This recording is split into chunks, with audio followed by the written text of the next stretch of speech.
Oui, voilà, c'est ça. Il y a des bénévoles, c'est sûr que Là, j'aimerais bien. écoute, si tu veux, Oui, je veux bien. tu peux nous contacter avec ton nom. On va aller ensemble. Non,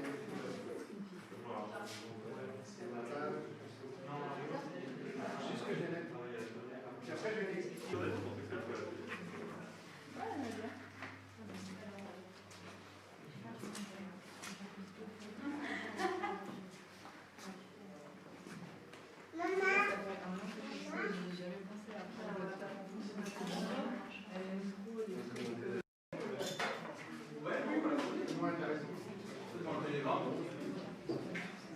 C'est vrai, c'est vrai.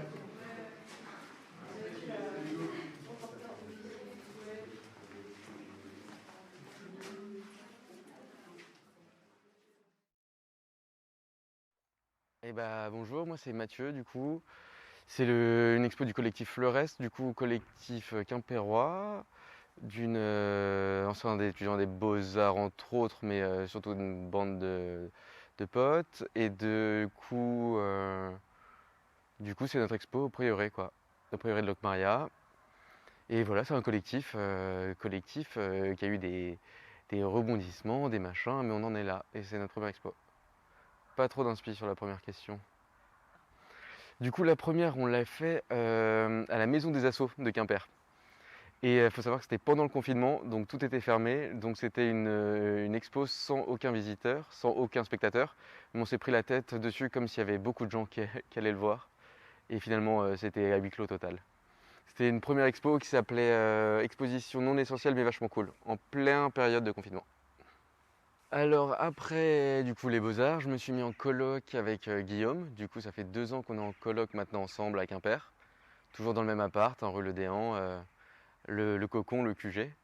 Et du coup après la fin des Beaux-Arts, du coup je suis devenu surveillant.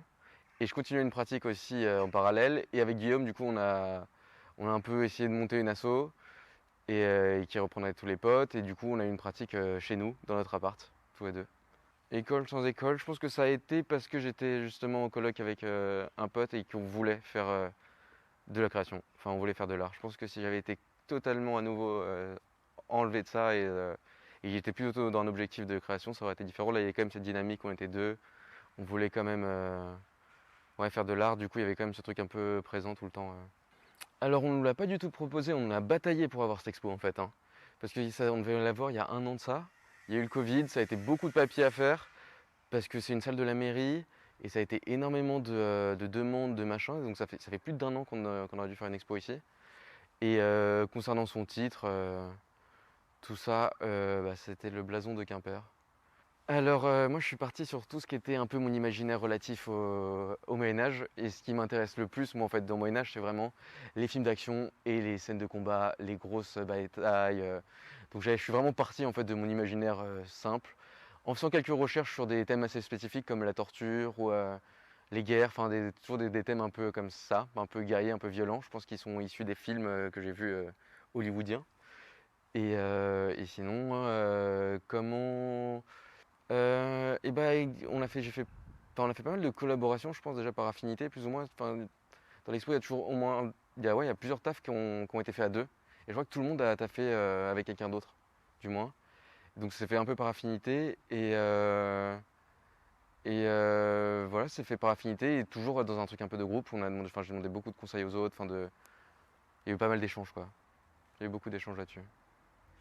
Ouais, alors moi dans 3 mois, je prends un billet d'avion pour le Sri Lanka. Donc je me vois bien continuer ma pratique sur la plage. Et je vais peut-être me mettre au land art, m'apaiser un peu mentalement et compter des cailloux avec des rigoles d'eau. Non, je sais pas, prochainement. Non, je me vois bien continuer, ouais, carrément. Je pars en voyage du coup et je me vois bien continuer ma pratique en voyage et faire de la peinture en voyage. C'est un truc que j'aimerais beaucoup faire. Ouais, carrément. Peindre. Je verrai une fois là-bas, quoi. Je peux pas trop dire.